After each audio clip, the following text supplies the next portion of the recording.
Hello friends, பானின்ஸ் two serial இனி வரப்போற எபிசோட்ஸ்க்கான review தான் பார்க்க போகிறோம். அடுத்தடுத்த சுவாரஸ்யங்களை தெரிஞ்சுக்கிறதுக்கு இந்த வீடியோவை ஸ்கிப் பண்ணாம கடைசி வரைக்கும் பாருங்க. நம்ம சுடர் எவ்வளவோ எக்ஸ்பெக்டேஷனில் குமாரை கல்யாணம் பண்ணிக்கிறாங்க. ஆனால் அவங்க நினச்சதில் 1% கூட நம்ம குமார் இல்லை. அதை நினச்சி பயங்கரமாக உட்காந்து அழுதுகிட்டு இருக்கவும் இதை பார்த்த குமார் இருந்துட்டு, இங்கே பாரு, உன் கூட சந்தோஷமாக சேர்ந்து வாழ்கிறதுக்காக நான் கல்யாணம் பண்ணலைன்னு உனக்கு தெரிஞ்சு போச்சு. அதனால் இனிமே அதை பார்த்து பக்குவமாக நடந்துக்கோ. என்கிட்ட சந்தோஷமாக இருக்கணும்னு ஆசைப்பட்டு என்கிட்ட இது வந்துடாத, அவ்வளோதான் உனக்கு அப்படின்னு சொல்லிட்டு நம்ம சுடரை கண்டபடி பேசுகிறாங்க. இதெல்லாம் கேட்ட உடனே நம்ம சுடருக்கு ரொம்பவே மனசு உடைஞ்சு போயிடுது. அக்கா சொன்னது கரெக்டு தான். அக்கா சொன்னதை கேட்டு இந்த கல்யாணத்தை நான் நிறுத்திருக்கணும். நான் நிறுத்தாமல் இந்த கல்யாணத்தை பண்ணிக்கிட்டது மிகப்பெரிய தப்பு தான் அப்படின்னு நம்ம சுடர் ஓடி போய் தன்னோட அக்காவுக்கு, அதாவது தங்கமயிலுக்கு கால் பண்ணுறாங்க. கால் பண்ண உடனே நம்ம தங்கமயில் பயங்கரமாக பயந்துக்கிட்டு அந்த ஃபோனை அட்டன் பண்ணி, சுடரு என்னாச்சு சுடரு, இன்னொருத்துக்கு கால் பண்ணியிருக்க, ஏதாவது பிரச்சனையா சுடரு, ஏதாவது பிரச்சனையா இருந்தால் அக்கா கிட்ட சொல்லு, அக்கா எல்லாத்தையும் பார்த்துக்கிறேன் அப்படின்னு சொல்லி கேட்கவும், அக்கா அப்படின்னு சொல்லி அழுதுகிட்டே நடந்த விஷயத்தெல்லாம் சொல்கிறாங்க. சொன்ன உடனே, இங்கே பாரு சுடரு, நான் அப்பவே சொன்னல உன்னோட வாழ்க்கை நல்லா இருக்கணுன்றதுக்காக தான் அக்கா உன்கிட்ட எவ்வளவோ சொன்னேன். ஆனால் நீ புரிஞ்சுக்காம இப்படி ஒரு கல்யாணத்தை பண்ணிக்கிட்டே என்னோட வாழ்க்கையோட மோசமாக உன்னோட வாழ்க்கை மாறும்னு நான் சொன்னேனா இல்லையா? சரி, நீ அதெல்லாம் விடு. நாளைக்கு காலையில் அம்மா கிட்ட சொல்லி அம்மாவையும் நானும் அப்பாவும் வீட்டுக்கு வரோம். நீ கவலைப்படாத. என்ன ஏதுன்னு வீட்டில் இருக்கிற பெரியவங்க கிட்ட பேசினாதான் சரி வரும். கண்டிப்பாக அவன் திருந்துற ஜென்மமே கிடையாது. வீட்டில் இருக்கிறவங்க கிட்ட நாங்கள் பேசுகிறோம், நீ கவலைப்படாமல் போய் படுத்து தூங்கு அப்படின்னு சொல்லி சொல்றாங்க. அடுத்த நாள் காலையில சுடருக்காக நம்ம தங்கமயில இருந்துட்டு பாக்கியத்துக்கிட்ட சொல்லி பாக்கியத்தையும் அதுக்கப்புறம் நம்ம மாணிக்கம் அப்படின்னு குடும்பத்தோட இப்போ வீட்டுக்கு வராங்க. வீட்டுக்கு வந்த உடனே நம்ம குமாரை பார்த்துட்டு சட்டையை பிடிச்சி, நம்ம பாக்கியம், இங்க பாருடா, என் பொண்ணை எதுக்காக கல்யாணம் பண்ண? உன்னோட கௌரவத்துக்காகவும் உன்னோட கௌரவம் குறையக்கூடாதுன்றதுக்காகவும் தான் கல்யாணம் பண்ணியா அப்படின்னு சொல்லிட்டு சட்டையை பிடிச்சி கேள்வி கேட்கவும், மா கொஞ்ச நேரம் பொறுமையா இருமா, எதுக்காகமா இவ்வளோ அவசரப்பட்டுக்கிட்டு இருக்க? இங்க பாருடி, இவன் கிட்ட இவ்வளவு பொறுமையெல்லாம் பேசக்கூடாது அப்படின்னு பல்லாருன்னு ஒரே அரைஞ்சிடறாங்க. அரைஞ்ச உடனே அங்க இருக்கிற எல்லாருமே பயங்கர ஷாக்கு. நம்ம அப்பதான் இருந்துட்டு, இங்க பாருங்க, கல்யாணம் ஆகி ஒரு நாள் கூட ஆகல, அதுக்குள்ள எதுக்காக என் பேரனுக்கு இவ்வளோ பெரிய மரியாதை கொடுக்குறங்க நீங்க அப்படின்னு சொல்லி கேட்கவும், இங்கே பாருங்க, உங்கள் பேரன் பண்ண மரியாதைக்கு நாங்கள் பண்ணுறதெல்லாம் கம்மி தான். இங்கே பாருங்க, உங்கள் பேரன் என்ன பண்ணான்னு உங்களுக்கு தெரியுமா அப்படின்னு சொல்லி கேட்கவும், நம்ம அதாவது சத்துவேல இருந்துட்டு, இங்கே பாருங்க, எதுக்காக என் பையனை அடிச்சுங்க? நீங்கள் என் பையனை அடிச்சது மிகப்பெரிய தப்பு. முதல்ல என் பையன்கிட்ட மன்னிப்பு கேளுங்க. என்னால் மன்னிப்பு கேட்க முடியாது. உங்கள் பையன் என்ன பண்ணான்னு ஃபஸ்ட்டு என்கிட்ட கேளுங்க, நான் சொல்கிறேன். இல்லைனா உங்கள் பையன்கிட்ட கேட்டு நீங்களே தெரிஞ்சுக்கோங்க அப்படின்னு சொல்லி சொல்கிறாங்க. என்னம்மா, என் பையன் என்னம்மா பண்ணா சொல்லுமா அப்படின்னு சொல்லி கேட்க தெரியாத அவங்களுக்கு, நேத்து நைட்டே குடிச்சிட்டு போய் என்னோட பொண்ணுகிட்ட கண்டபடி பேசியிருக்கான். உன்னை நான் உன் கூட சேர்ந்து சந்தோஷமா வாழ்றதுக்காகலாம் உன்னை கல்யாணம் பண்ணல, அந்த பொண்ணை, அதாவது எதிர் வீட்டு பொண்ணை பழி வாங்கறதுக்காகவும் கெத்த காட்டுறதுக்காகவும் தான் கல்யாணம் பண்ண. என்கிட்ட சந்தோஷமா இருக்கணும்னு நினைச்சு என்கிட்ட வந்துடாத, என் கூட சேர்ந்து வாழணும்னு ஆசைப்படாத அப்படி இப்படின்னு என்னென்னமோ பேசியிருக்காரு. இதுக்கு தான் என்னோட பொண்ணை கல்யாணம் பண்ணிட்டு வந்தீங்கன்னா நாங்களாம் உங்ககிட்ட வந்து என் பொண்ணை கல்யாணம் பண்ணிக்கோன்னு சொன்னோம். நீங்களா தானே வந்து பொண்ணு கேட்டீங்க. இப்போ என் பொண்ணோட வாழ்க்கையை இப்படி நாசம் பண்ணிட்டீங்களே அப்படின்னு கண்டபடி கேட்டுக்கிட்டே இருக்கவும், இதெல்லாம் கேட்டு சத்தி இருந்துட்டு, குமார், என்ன குமார் இதெல்லாம் நீ இதை இப்படியெல்லாம் பண்ணியா அப்படின்னு சொல்லி கேட்கவும், என்னப்பா நீங்க சொல்றதெல்லாம் உண்மையா? நான் இப்படியெல்லாம் பண்ணனான்றதே எனக்கு ஞாபகம் இல்லைப்பா. நான் இப்படி பண்ணனான்றதே எனக்கு டவுட்டா இருக்கு. இங்க பாரு, நான் உங்ககிட்ட அப்படியெல்லாம் நடந்துக்கிட்டேனா அப்படின்னு சுடர்கிட்ட கேட்கவும், சுடர் இருந்துட்டு, ஆமாம், இதை விட மோசமாக தான் பேசுனீங்க என்கிட்ட. நான் கொஞ்சமாக தான் என் அம்மா கிட்ட சொன்னேன். இங்கே பாருங்க, இந்த கல்யாணத்தையே என்னோட அம்மாவும் என் அப்பாவும் வற்புறுத்தி தான் கல்யாணம் பண்ணி வச்சாங்க. கல்யாணம் பண்ணிட்டு வந்த இடத்துல எனக்கு புருஷனே எப்படி இந்த மாதிரி இருந்தால் நான் எப்படி சந்தோஷமாக வாழ முடியும்? இங்கே பாருங்க, இப்படியே இருந்தாலும் என்னால் சந்தோஷமாக வாழ முடியாது. என்னை எங்கள் வீட்டுக்கு அனுப்பி வச்சிருங்க. எங்கள் வீட்டில் இருக்கிறது தான் நான் ரொம்ப பெரிய மன அழுத்தம், ரொம்ப கஷ்டமான வீடு எங்கள் வீடு அப்படின்னு நினச்சிக்கிட்டு இருந்தேன். ஆனால் இங்கே வந்ததுக்கு அப்புறம் தான் தெரியுது, எங்கள் வீடு தான் ரொம்ப சந்தோஷமான வீடுன்னு. பணம் காசு இல்லைனாலையும் அங்கே சந்தோஷம் எனக்கு நிம்மதியாகவும் சந்தோஷமாகவும் இருந்துச்சு. வந்த ஒரே நாளில் என்னோட சந்தோஷம், நிம்மதி, தூக்கம் எல்லாமே உங்கள் பையன் போக்க வச்சுட்டாரு அப்படின்னு சொல்கிறாங்க. இது கேட்ட உடனே நம்ம சத்தி இருந்துட்டு பயங்கர கோவமாக குமார் அப்படி அண்ணா அறிஞ்சிடறாங்க. இங்கே பாருடா, உனக்கு கல்யாணம் பண்ணி வச்சது இதுக்காக தானடா, நீ சந்தோஷமாக இருக்கணும், வாழ்க்கையில் நீயும் முன்னேறணும், குழந்தை குட்டின்னு சந்தோஷமாக வாழ்கிறத இந்த அப்பா பார்க்கணும் தானே இந்த கல்யாணத்தை பண்ணி வச்சேன், ஏன்டா இப்படி ஒரு காரியத்தை பண்ணி வச்சிருக்க அப்படின்னு சொல்லி நம்ம சத்திவேல இருந்துட்டு கேட்கவும், இதை கேட்ட நம்ம மாறி இருந்துட்டு, இங்கே பாரு குமார், வீட்டில் இருக்கிறவங்கலாம் உனக்கு கல்யாணம் பண்ணணுமான்னு சொன்னாங்க, ஆனால் அப்பாவும் நானும் தாண்டா உனக்கு ஒரு நல்லது பண்ணி பார்த்து உன்னோட வாழ்க்கையில் நல்லது நடக்காதுன்னு நினச்சி ரொம்ப ஏங்கிக்கிட்டு இருந்தோம். ஆனால் வந்த ஒரு நாள்லயே இந்த பொண்ணு இவ்வளோ பயன்படுத்தி வச்சிருக்கேடா, ஏன்டா இப்படி ஒரு பாவி இப்படி ஒரு காரியத்தை பண்ணி வச்சிருக்க, நீ பண்ணது மிகப்பெரிய தப்புடா, அந்த பொண்ணுக்கிட்ட மன்னிப்பு கேளுடா, இனிமே அந்த பொண்ணுக்கிட்ட இப்படியெல்லாம் நடந்துக்க மாட்டேன்னு சொல்லுடா அப்படின்னு சொல்லவும், அதுக்கப்புறம் நம்ம வடிவு இருந்துட்டு, இங்கே பாரு மாதிரி நான் சொல்கிற நிலையெல்லாம் தப்பாக எடுத்துக்காத, நானும் ஏற்கனவே உங்கள் பையனை பற்றி நான் சொல்லிட்டேன், குமார் நல்லவனே கிடையாது, அவன் திருந்தாத ஜென்மம், அவன் புத்தியை மாற்றவே முடியாது, யாராலையும் மாற்ற முடியாத ஒரு ஜென்மத்தை கிட்ட கல்யாணம் பண்ணிட்டு வந்து சந்தோஷமாக அந்த பொண்ணு கூட சேர்ந்து வாழுனா எப்படி அவன் வாழ்வான், அவனுக்கு கல்யாணமே பண்ணி வச்சிருக்க கூடாது, கல்யாணம் பண்ணி வச்சு அந்த பொண்ணோட வாழ்க்கையும் நாசம் பண்ணிட்டோம் பாரு அப்படின்னு சொல்கிறாங்க. இதை கேட்ட உடனே நம்ம பாக்கியம் இருந்துட்டு, ஐயோ என் பொண்ணோட வாழ்க்கை அவ்வளோதானா, ஏன் பெரிய பொண்ணோட வாழ்க்கை தான் நாசமாக போயிடுச்சுன்னு நினச்சா, இப்போ என் சின்ன பொண்ணோட வாழ்க்கையும் அதுக்கு மேலே இருக்கே, கடவுளே நான் எங்கே போய் என்னத்தை சொல்லுவேன் அப்படின்னு சொல்லிட்டு கதை பேச ஆரம்பிச்சிடறாங்க நம்ம பாக்கியம்.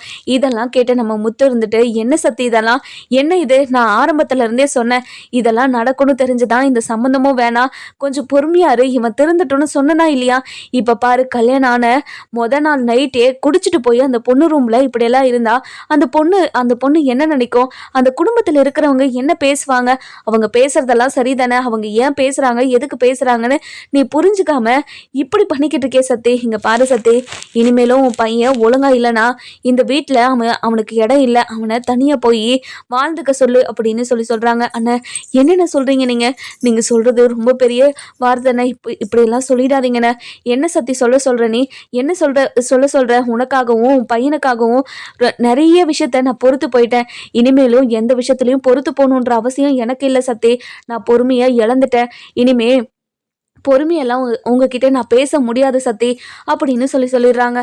இதை கேட்ட உடனே, அண்ணா இங்கே பாருங்கண்ணே, என் பையன் இதுக்கு மேலே எந்த ஒரு தப்புமே பண்ண மாட்டான், அவன் தப்பு பண்ணாமல் இருக்கிறதுக்கு நான் கேரண்டி அப்படின்னு சொல்கிறாங்க.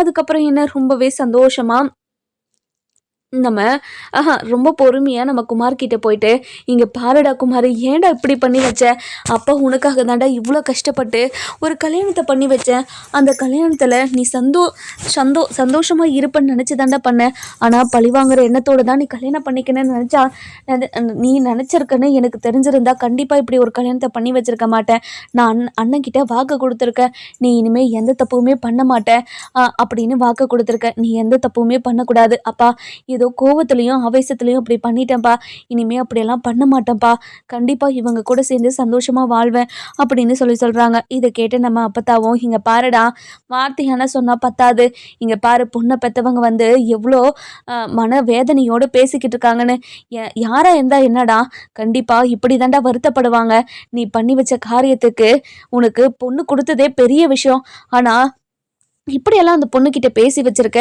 உனக்கு வெக்கமாவே இல்லையாடா அப்படின்னு சொல்லிட்டு ரொம்பவே கேவலமாக நம்ம குமாரை திட்டவும், நம்ம குமார் இருந்துட்டு, இங்கே பாருங்க அப்பத்தா, நான் பண்ணதெல்லாம் தப்பு தான் அப்பத்தா, இனிமே அப்படி ஒரு விஷயம் நடக்காதுன்னு சொல்லிட்டேன்ல, திரும்ப அந்த விஷயத்தை பற்றி பேச வேண்டாமே அப்படின்னு சொல்லவும், இப்படா பேசாமல் இருக்க முடியும், எப்படி பேசாமல் இருக்க முடியும், நீ பண்ணி வச்சிருக்க காரியம்னு அவ்வளோ சாதாரண விஷயம் நினச்சிட்டியாடா, எவ்வளோ பெரிய விஷயத்த பண்ணியிருக்க நீ, உனக்கு வெக்கமா இல்லை அப்படின்னு சொல்லி கேட்கவும், அதுக்கப்புறம் நம்ம பழனி இருந்துட்டு, இங்கே பாருங்காத்தான், நைட்டே இவன்கிட்ட நான் எவ்வளவோ புத்தி சொன்னேன், ஆனால் இவன் புத்தி கிட்டவன் போய் அந்த பொண்ணு முன்னாடியே சரக்கு எடுத்து வச்சு ஊற்றி குடிச்சுக்கிட்டு இருக்கான், அந்த பொண்ணு என்ன நினைக்கும், இங்கே பாருங்கத்தான், இவன்லாம் திருந்தாத ஜென்மம், இன்னும் 2 நாளில் பாருங்கள் பெரிய பிரச்சனையை கொண்டு வந்து நிறுத்துவான், இங்கே பாருங்க சித்தப்பா, நான் ஏதோ தெரியாமல் டென்ஷனில் இப்படியெல்லாம் பண்ணிட்டேன், இனிமேல் அப்படி பண்ண மாட்டேன், சத்தியமாக பண்ண மாட்டேன் அப்படின்னு சொல்கிறாங்க. இதை கேட்ட உடனே நம்ம சத்தியம், இங்கே பாருங்கண்ணே, என்னோட பையன் இதுக்கு இதுக்கு மேலே எந்த ஒரு தப்புமே பண்ண மாட்டான்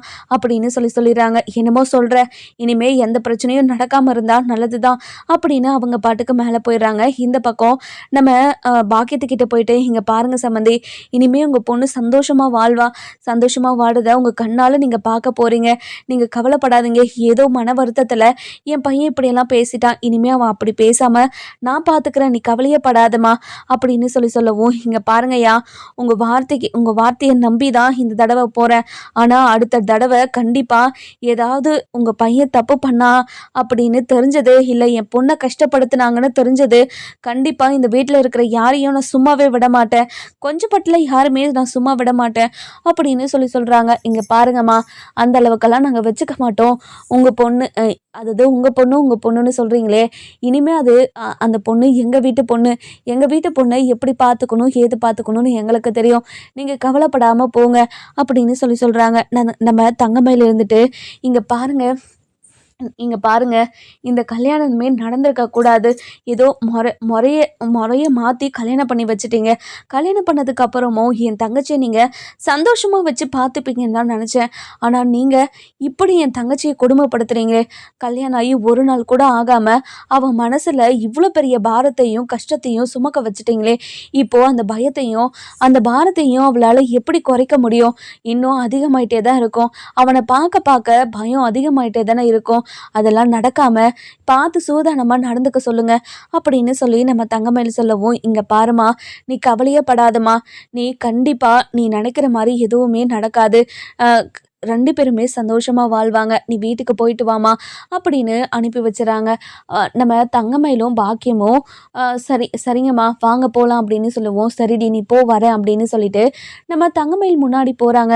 முன்னாடி போன உடனே நம்ம யார் கோமதியும் நம்ம மீனாவும் வெளியே உக்காந்துக்கிட்டு இருக்கவங்கள பார்த்துட்டு ரொம்ப சந்தோஷமா, மீனா எப்படி மீனா இருக்க அப்படின்னு சொல்லி கேட்கவும், நல்லா இருக்கேங்க்கா, நீங்கள் எப்படி இருக்கீங்க, இப்போ சுடர் எப்படி இருக்கா, நல்லா இருக்காளா, இப்போ சந்தோஷமாக வாழ்ந்துக்கிட்டு இருக்காங்கல்ல, இங்கே பாரு மீனா, என்னத்தை சொல்கிறது அப்படின்னு நடந்த விஷயத்த ஒன்று விடாமல் மீனா கிட்ட சொல்லிடுறாங்க. சொன்ன உடனே நம்ம கோமதி இருந்துட்டு வாய் மேலே கையை வச்சுக்கிறாங்க. நான் படித்து சொன்னேன், இந்த கல்யாணத்தை பண்ணிக்காதடின்னு, ஆனால் அவள் என்னோட வாழ்க்கையை நினச்சா உனக்கு பொறாமையாக இருக்கான்னு என்னை பார்த்து ஒரு வார்த்தை கேட்டுட்டா. அந்த நொடியிலேருந்து இப்போ வரைக்கும் அவளோட முடிவில் நான் எந்த ஒரு இதுவுமே சொல்லலை, அவள் இஷ்டத்துக்கே நான் விட்டுட்டேன். நான் பண்ணது, நான் சொன்னதை கேட்காம அவ பாட்டுக்கு ஒரு முடிவெடுத்து இப்படி ஒரு காரியத்தை பண்ணி வச்சுட்டா. இன்னும் வாழ்க்கையில் என்னென்னலாம் அனுபவிக்கிறதுக்கு இருக்காளோ. சரி, என்னோட அம்மா வந்துருவாங்க, உங்ககிட்ட பேசுகிறத பார்த்தா கண்டிப்பாக என்னோட அம்மா ரொம்ப திட்டுவாங்க, அதுக்கப்புறம் உங்களையும் மனசு கஷ்டப்படுற மாதிரி பேசுவாங்க, அதனால் நான் கிளம்புறேன் அப்படின்னு சொல்லிட்டு போய் ஆட்டோவில் ஏறி உட்காந்துக்கிறாங்க.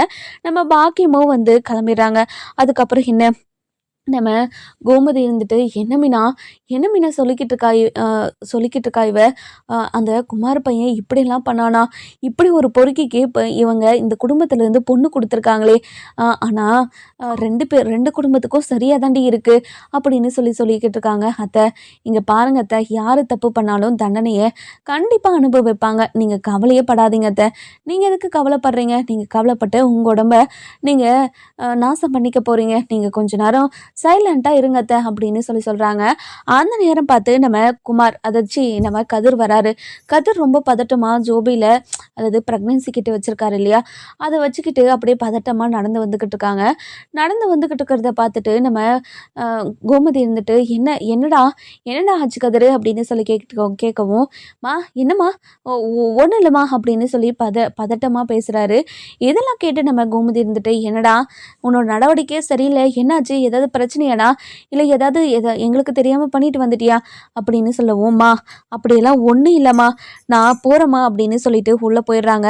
இன்னொரு பக்கம் நம்ம பாண்டியன் என்ன கோமதி என்னாச்சு அப்படின்னு சொல்லி கேட்கவும், இல்லைங்க, இந்த வீட்டில் நடக்கிறது ஒவ்வொன்றையும் பார்த்தா ஏதோ நம்ம வீட்டில் பெருசாக நடக்கிற மாதிரி தெரியுதுங்க. என்ன கோமதி, இல்லைங்க, அப்படின்னு நம்ம எதிர் வீட்டில் நடந்த விஷயத்தெல்லாம் நம்ம பாண்டியன் கிட்ட சொல்லவும் பாண்டியன் அதிர்ச்சி ஆயிடுறாரு. என்ன என்ன கோமதி சொல்கிற, நீ சொல்கிறதெல்லாம் உண்மையா, இவ்வளோ பெரிய விஷயம் நடந்துச்சா அப்படின்னு சொல்லி கேட்கவும், ஆமாங்க, இவ்வளோ பெரிய விஷயம் தான் நடந்திருக்கு. இந்த விஷயத்தெல்லாம் கேட்ட உடனே எனக்கு எவ்வளோ பெரிய ஷாக் ஆச்சு தெரியுமா.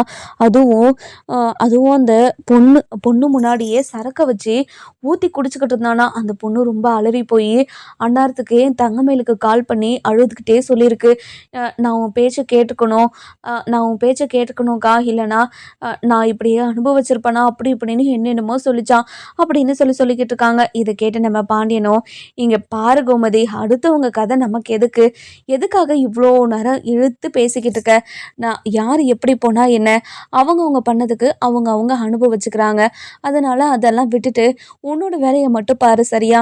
இவ்வளோ நேரம் கதை கேட்டுட்டு இப்போ எல்லா கதையும் கேட்டு முடிச்சதுக்கப்புறம் இந்த வார்த்தையை சொல்கிறீங்க. நான் ஸ்டார்டிங்லேயே சொல்லும் போது அப்படி சொல்லியிருந்தா நான் பாட்டுக்கு எழுந்திரிச்சு என்னோட வேலையை பார்த்துருப்பேன்ல, எதுக்காக என்னோட டைமை வேஸ்ட் பண்ணீங்க. நீங்கள் என்ன நினச்சிட்ருக்கீங்க, ஏது நினச்சிக்கிட்டு இருக்கீங்கன்னு எனக்கு எதுவுமே புரியல அப்படின்னு சொல்லிட்டு புலம்பிக்கிட்டே அங்கேருந்து கிளம்பிடுறாங்க. அதுக்கப்புறம் கதிர் இருந்துட்டு ராஜுக்கிட்ட கிட்ட எடுத்துகிட்டு போய் கொடுக்குறாங்க. கிட்ட எடுத்துகிட்டு போய் கொடுத்த உடனே நம்ம ராஜ் இருந்துட்டு ரொம்ப பதட்டமா, கதிரு, எனக்கு ரொம்ப ரொம்ப பதட்டமாக இருக்குது, பயமாகவும் இருக்குது அப்படின்னு சொல்லவும், இதை கேட்ட உடனே, இங்கே பாரு ராஜி, பதட்டப்படாமல் போ, எல்லாம் நல்லதாகவே நடக்கும், கண்டிப்பாக அதில் பாசிட்டிவ் வராமல் இருக்கிறது தான் நல்லது அப்படின்னு சொல்லவும், இல்லை இல்லை கதிர், எனக்கு ரொம்ப பயமாக இருக்குது அப்படின்னு சொல்கிறாங்க. இங்கே பாரு ராஜி, போ அப்படின்னு சொல்லி அனுப்பி வச்சிடறாங்க. நம்ம கதிரும் வெளியே வந்து அப்படியே அங்குக்கும் இங்குக்கும் நடந்துக்கிட்டே இருக்காங்க. இதை பார்த்து செந்தில் இருந்துட்டு, என்ன கதிர், என்ன ஆச்சு, எதுக்காக ரொம்ப பதட்டமாக இருக்க அப்படின்னு சொல்லி கேட்கவும், இதை கேட்ட உடனே நம்ம சரவணனும், ஆமா கதிர், என்ன ஆச்சு, எதுக்காக இவ்வளோ பதட்டமாக இருக்க அப்படின்னு சொல்லி கேட்கவும், ஒன்றும் இல்லைண்ணே, நான் நல்லா தான் இருக்கேன், நீ என்ன நீங்கள் ஏதோ ஒரு மாதிரி ரெண்டு பேரும் என்னை பார்த்துக்கிட்டே இருக்கீங்க. இல்லைடா, நீ பண்ணுற ரியாக்ஷன் தான்டா இப்படி இருக்குது, ஏன்டா இப்படிலாம் பண்ணிக்கிட்டு இருக்க, ஏதாவது பிரச்சனையாக இருந்தால் சொல்லுடா, நாங்கள் பார்த்துக்குறோம். இல்லைண்ணே, எனக்கு என்ன பிரச்சனை இருக்க போகுது, எனக்கு எந்த பிரச்சனையும் இல்லை, நான் சந்தோஷமாக தான் இருக்கேன் அப்படின்னு சொல்கிறாங்க. இல்லைடா, இவனை பார்த்தா இப்படியெல்லாம் இல்லையே செந்தில், உனக்கு இவனை பார்த்தா ஏதாவது தோணுது. ஆமாண்ணே, இங்கே பாருங்க, இவன் ஏதோ மனசுக்குள்ளே வச்சிருக்கான், அவன் எதுவுமே வெளியே சொல்ல மாட்டேங்கிறானே. இங்கே பாரு கதிர், எந்த விஷயமா இருந்தாலும் சொல்லி என்கிட்ட, அண்ணனுங்க நாங்கள் இருக்கோம், நாங்கள் பார்த்துக்குறோம். அண்ணன், ஏதாவது பெரிய பிரச்சனையாக இருந்தால் நானே சொல்ல மாட்டேன் நானே, ஏன்னா இப்படியெல்லாம் என்னை பாடப்படுத்தி எடுக்கிறேங்க. எனக்கு ஒரு விஷயம் மைண்டில் ஓடிட்டே இருக்கு, அந்த விஷயத்தை பற்றி நான் யோசிச்சுக்கிட்டு இருக்கேன், அவ்வளோதானே. இது வெளியே சொல்கிற அளவுக்கு இல்லை, அதனால் நான் இந்த விஷயத்தை இப்படியே விட்டுருங்க அப்படின்னு சொல்லிட்டு பதட்டமாக அங்கேருந்து கிளம்பி ரூம்குள்ளே போயிடுறாங்க. சரவணன் இருந்துட்டு, என்னடா செந்தில், இவனுக்கு என்னடா ஆச்சு, எதுக்காகடா இப்படியெல்லாம் பண்ணிக்கிட்டு இருக்கான், நான் தான் முன்னெல்லாம் இப்படியெல்லாம் பண்ணிகிட்ருப்பேன், ஆனால் இவன் இப்போ இப்படி பண்ணிக்கிட்டு இருக்கான், என்னாச்சோ ஏதாச்சும் தெரியல, எந்த பிரச்சனையும் இல்லாமல் ரெண்டு பேரும் சந்தோஷமாக இருந்தால் நல்லது தான் அப்படின்னு சொல்கிறாங்க. அதுக்கப்புறம் என்ன, நம்ம ராஜ் இருந்துட்டு செக் பண்ணிட்ட உடனே அதில் பாசிட்டிவ் வந்துடுது. வந்த உடனே பயங்கரமாக ஷாக் ஆயிடுறாங்க. இந்த விஷயத்த கதிர்கிட்ட எப்படி சொல்கிறது, ஐயோ கடவுளே, நான் பாசிட்டிவ் வரும்னு சொல்லிட்டு எதிர்பார்க்கவே இல்லை அப்படின்னு பயங்கர ஷாக்கில் கதிர்கிட்ட போயிட்டு அந்த கிட்ட காட்டின உடனே, என்னாச்சு ராஜி, என்னாச்சு அப்படின்னு சொல்லி கேட்கவும், பாசிட்டிவ் கதிர், நான் ப்ரெக்னெண்ட்டாக இருக்கேன் அப்படின்னு சொல்கிறாங்க. என்ன ராஜி சொல்கிற நீ, இங்கே பாரு ராஜி, அதெல்லாம் இல்லை, அதெல்லாம் கூடவே கூடாது அப்படின்னு சொல்கிறாங்க. இல்லை என்ன கதிர் சொல்கிற நீ, இங்கே பாரு, நானே எதிர்பார்க்கல இப்படி ஒரு விஷயம் நடக்கும்னு, ஆனால் நடந்துருச்சே, என்ன பண்ணலாம் இப்போ அப்படின்னு சொல்லி கேட்கவும், இல்லை ராஜி, இந்த விஷயத்தில் எனக்கு என்ன முடிவெடுக்கிறதுனே தெரியல, எனக்கு என்ன பண்ணுறதுன்னு கூட தெரியல அப்படின்னு வெளியே போயிடுறாங்க. கதிர் என்னாச்சு, எதுக்காக வெளியே போகிற அப்படின்னு சொல்லிட்டு கேட்கவும், அவர் பாட்டுக்கு வெளியே போயிடுறாரு. வெளியே போய் அங்குக்கும் இங்குக்கும் நடந்துக்கிட்டே இருக்கவும் நம்ம பழனி வராரு. வந்த உடனே, என்ன கதிர், என்னாச்சு, எதுக்காக இவ்வளோ பதட்டமாக இருக்க, மாமா உங்ககிட்ட ஒரு விஷயம் நான் சொல்லவா, ஆனால் நீங்கள் யார்கிட்டயும் சொல்லக்கூடாது அப்படின்னு சொல்லவும், இதை கேட்ட உடனே, என்னடா விஷயத்த சொல்ல போகிற, சொல்லுடா. இல்லை ராஜி ப்ரெக்னன்சி கிட்ட வாங்கிட்டு வர சொன்னாலா, நானும் வாங்கிட்டு போய் கொடுத்த உடனே அவளும் செக் பண்ணிவிட்டு பாசிட்டிவ்னு சொல்கிறா, என்னால் இது ஏற்றுக்கவே முடியல. அப்படியாடா, ரொம்ப சந்தோஷமான விஷயத்த சொல்லியிருக்கே, வா முதல்ல உள்ள வா அப்படின்னு சொல்லிட்டு நம்ம கதிரை பிடிச்சி இழுத்துட்டு போய், மாமா ஒரு நிமிஷம் நில்லுங்க மாமா, நான் சொல்கிறத கேளுங்க, இங்கே பாருடா, அமைதியாக இருடா அப்படின்னு சொல்லிட்டு நம்ம பழனி உள்ளே கூட்டிகிட்டு போகிறாரு. கூட்டிகிட்டு போன உடனே ரொம்ப சந்தோஷமாக வீட்டில் யார் இருக்கிறது, எல்லாருமே ஹாலுக்கு வாங்க அப்படின்னு வீட்டில் இருக்கிற எல்லாருமே ஹாலுக்கு வர வச்சிடறாங்க. வர வச்ச உடனே நம்ம கோமதி இருந்துட்டு, என்னடா பழனி, என்னாச்சு, எதுக்காக எல்லாரையும் வர சொல்லிக்கிட்டு இருக்க அப்படின்னு சொல்லி கேட்கவும், அக்கா இங்கே பாருக்கா, இவ்வளோ பெரிய சந்தோஷமான விஷயம் நடந்திருக்கு, உனக்கு இந்த விஷயம் தெரியுமாக்கா? என்னடா சந்தோஷமான விஷயம், எந்த விஷயத்தை பற்றி பேசுகிற நீ, எந்த விஷயத்தை பற்றி பேசுகிறேன்னு இப்படி மொட்டையெல்லாம் சொல்லாதடா, என்னன்னு சொல்லு அப்படின்னு சொல்லி கேட்கவும், அக்கா இந்த வீட்டுக்கு ஒரு குழந்தை வரப்போகுதுக்கா, இந்த வீட்டில் குழந்தை சத்தம் கேட்க போகுது. ஆமாடா, ஏற்கனவே இது எனக்கு தெரியுமேடா, ஏன்டா திரும்ப திரும்ப இந்த விஷயத்த சொல்கிற? அக்கா இந்த வீட்டில் இருக்கிறவங்களுக்கு குழந்தை சத்தம் கேட்க போகுதுக்கா, இங்கே பாருடா, இந்த மாதிரி மொட்டையாக சொல்லாமல் என்ன ஏதுன்னு தெளிவாக சொல்லுடா. அக்கா ராஜி ப்ரெக்னெண்ட்டாக இருக்காங்களாம், கதிர் என்கிட்ட இப்போ தான் சொன்னா. என்னடா கதிரு, அதுக்கு தான் பதட்டமா அங்கேயும் இங்கேயும் ஓடிட்டு தெரிஞ்சியா, எதுக்காகடா எங்ககிட்ட சொல்லாமல் போய் உன் மாமா கிட்ட சொல்லியிருக்க அப்படின்னு சொல்லி கேட்கவும், நம்ம கதிர் எதுவுமே பேசாமல் அமைதியாக சைலண்ட்டாக இருக்காரு. அதுக்கப்புறம் நம்ம மீனா இருந்துட்டு, என்ன சித்தப்பா சொல்கிறீங்க, நீங்கள் சொல்கிறது உண்மையா? ராஜி ராஜி அப்படின்னு சொல்லிட்டு நம்ம மீனா இருந்துட்டு ரொம்ப சந்தோஷமாக ராஜிக்கிட்ட போயிட்டு, என்ன ராஜி, என்கிட்ட கூட இந்த விஷயத்த சொல்லாமல் மறைச்சிட்டு, அக்கா அது வந்துக்கா அப்படின்னு சொல்லவும், ராஜி வா வெளியே வா அப்படின்னு சொல்லி வெளியே கூட்டிகிட்டு போகிறாங்க. இன்னொரு பக்கம் நம்ம பழனி இருந்துட்டு எதிர் வீட்டுக்கு போகிறாங்க. எதிர் வீட்டுக்கு போயிட்டு, அண்ணே இங்கே பாருங்கண்ணே, உங்களுக்கு ஒரு சந்தோஷமான விஷயத்த கொண்டு வந்திருக்கேன் அப்படின்னு முத்துவேல் கிட்ட சொல்லவும், நம்ம முத்துவேல் இருந்துட்டு, என்ன பழனி, என்ன விஷயம் அப்படின்னு சொல்லி கேட்கவும், அண்ணா நீங்கள் தாத்தா ஆக போகிறீங்க, அண்ணி நீங்கள் பாட்டி ஆக போகிறீங்க, ராஜி மாசமாக இருக்கான் அப்படின்ற விஷயத்த சொல்லிடுறாங்க. சொன்ன உடனே பயங்கர சந்தோஷமாக ரெண்டு பேருமே, என்ன சொல்கிற பழனி, நீ சொல்கிறது எல்லாமே உண்மையா, என் பொண்ணு மாசமாக இருக்காளா, என் பொண்ணு அம்மா ஆக போகிறா, நான் தாத்தா ஆக போகிறேனா அப்படின்னு சொல்லவும், முத்து இங்கே பாரு முத்து, நான் தாத்தா ஆக போகிறேன், நீயும் தாத்தா ஆக போகிற, ரொம்ப சந்தோஷமாக இருக்குது அண்ணே, தாத்தா ஆனதுக்கு வாழ்த்துக்கள்னே, நீங்கள் போய் ராஜியை பார்த்துட்டு வாங்க அப்படின்னு சொல்கிறாங்க. நம்ம ராஜியை பார்க்கறதுக்காக வடிவும் நம்ம முத்துவேலும் வராங்க. இந்த பக்கம் பார்த்தீங்கன்னா நம்ம ராஜுக்கும் கதிருக்கும் என்ன பண்ணுறதுனே தெரியல.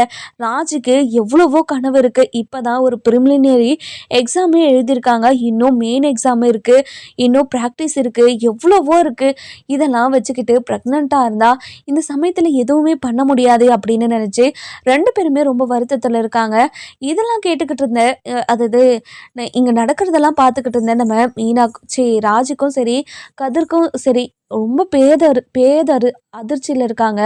அதுக்கப்புறம் என்ன, நம்ம முத்துவேல் வடிவு இவங்க ரெண்டு பேருமே நம்ம பழனி கூட்டிகிட்டு வந்துடுறாரு.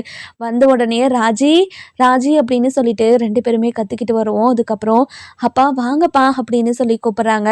அதுக்கப்புறம் என்ன, நம்ம முத்துவேல் இருந்துட்டு, ராஜி ரொம்ப சந்தோஷம் ராஜி, இப்படி ஒரு விஷயத்த நீ சொல்லுவேன்னு சத்தியமாக நான் எதிர்பார்க்கவே இல்லை தெரியுமா, ரொம்ப சந்தோஷமாக இருக்குது கதிரு, ரொம்ப ரொம்ப வாழ்த்துக்கள், ரொம்ப சந்தோஷம், நீ இப்படி ஒரு வார்த்தையை சொல்ல மாட்டியான்னு நினச்சி நான் எத்தனை நாள் ஏங்கியிருக்கேன் தெரியுமா, இதை உங்ககிட்ட வெளிப்படையாக என்னால் கேட்க முடியல, ஆனால் இப்படி ஒரு விஷயத்த சொல்லி என்னை ரொம்ப சந்தோஷத்தில் உள்ளாக்கிட்ட தெரியுமா, ரொம்ப ரொம்ப சந்தோஷமாக இருக்கு ராஜி அப்படின்னு சொல்லவும், அப்புறமா நம்ம ராஜ் இருந்துட்டு சிரிக்கணுமேனு சிரிச்சுக்கிட்டு இருக்காங்க. இதெல்லாம் பார்த்த மீனா இருந்துட்டு, என்ன ஆச்சு இவளுக்கு, இவ்வளோ சந்தோஷமான விஷயம் நடந்திருக்கு, முகத்தில் கொஞ்சம் கூட சிரிப்பே காணோம், எதுக்காக இப்படியெல்லாம் நடந்துக்கிட்டு இருக்கா இவ, என்னென்னு புரியலையே அப்படின்னு சொல்லிட்டு நம்ம மீனா இருந்துட்டு ராஜுக்கிட்ட ராஜி என்னாச்சு ராஜி, எதுக்காக ரொம்ப வருத்தமாக இருக்க, உன் முகத்தில் கொஞ்சம் கூட சிரிப்பே இல்லையே, இங்கே பாரு ராஜி ஏதாவது பிரச்சனையா அப்படின்னு சொல்லி கேட்கவும், அக்கா அது ஒன்றும் இல்லைக்கா, இந்த டைமில் எப்படிக்கா நான் மாசமாக முடியும்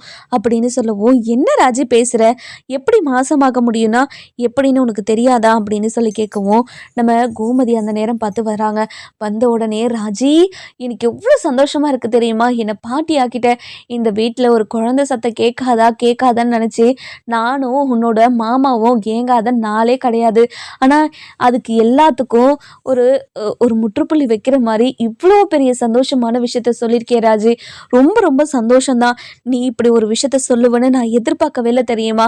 அவ்வளோ சந்தோஷமா இருக்கேன் அப்படின்னு சொல்றாங்க. இதை கேட்டு நம்ம மீனா இருந்துட்டு ராஜி வந்து ஒரு மாதிரி தயக்கமா நின்றுக்கிட்டு இருக்கிறத பார்த்துட்டு, அத்தை ஒரு நிமிஷம் இருங்க அத்தை அப்படின்னு சொல்லிட்டு நம்ம ராஜியை தனியாக கூட்டிகிட்டு போகிறாங்க. தனியாக கூட்டிகிட்டு போய், ராஜி என்னாச்சு ராஜி, ஏதாவது பிரச்சனையா?